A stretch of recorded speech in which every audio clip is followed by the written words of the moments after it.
লোকমান হাকিম একজন কালো মানুষ, বেটো মানুষ। হাজার হাজার মানুষ তার সামনে বসে বসে বয়ান শোনেন।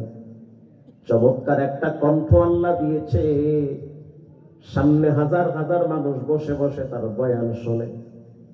পিছন থেকে একজন ব্যক্তি দাঁড়ায় গেছে, লোকমান শুনে নাও, আজ থেকে 20 বছর আগে আমার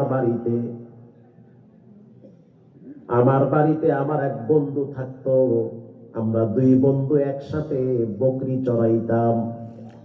দেখতে তোমার মতো, চেহারা তোমার মতো, চুলগুলা তোমার মতো, কিন্তু তুমি যে ওই ব্যক্তি কেমনে বলি, কারণ তুমি তো সম্মানের চেহারে বসা। লোকমান হাকিম কৃতজ্ঞ বান্দা। কিছু মানুষ আছে অতীত ভুলে যায়, নাই?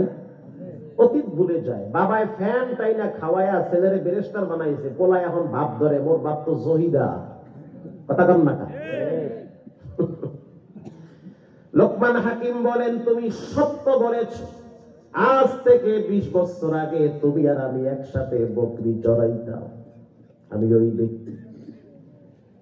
এবার ওই ব্যক্তি বলতেছে, লোকমান 20 বছর আগে বকরি চড়াইতা, আর এখন তুমি চমৎকার বয়ান করো, এই সম্মান এই মর্যাদা কেমনে পাইলা? আল্লাহু আকবার। কেমনে পাইলা? আমি তো রাখালি রয়ে গেলাম। এবার লোকমান হাকিম বলেন, শুনে নাও, আল্লাহ মানুষের সৌন্দর্য দেখা মর্যাদা দেয় না, আল্লাহ মানুষের দিল দেখে মর্যাদা দেয়। আল্লাহ মানুষের কিছু ব্যবহার দেখে, মানুষের কিছু আচরণে মর্যাদা বাড়ায়। লা ইয়ানজুরু ইলা সুওয়ারিকুম ওয়ালাকিন ইয়ানজুরু ইলা কুলুবিকুম ওয়া আ'মালিকুম। আল্লাহ মানুষের বাহ্যিক সুরত দেখে না, আল্লাহ মানুষের দিলের অবস্থা দেখে তার মর্যাদা বাড়ায়।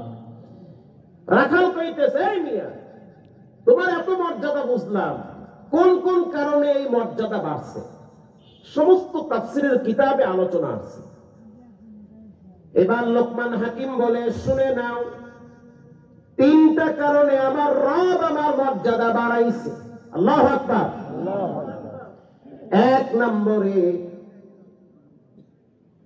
আমি আমার জিহ্বাটাকে কন্ট্রোল করি।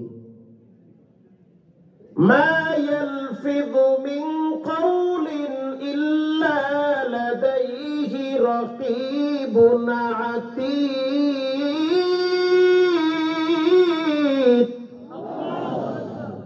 জিহ্বা লড়ায়া যেই কথাটাই বলেন সেটা রেকর্ড করেন কে? আল্লাহ। ও মুরব্বী, সাবধান, চায়ের দোকানে বসে কার নামে গীবত করেন সেটাও কিন্তু আপনার রব রেকর্ড করতেছে। যেই কথাটাই জিহ্বা লড়ায়া বলেন সেই কথাটাই কিন্তু রব্বুল আলামিন অডিও করেন, ভিডিও করেন। কথার উপরে হয় জান্নাত না হয় জাহান্নামের ফয়সালা হবে।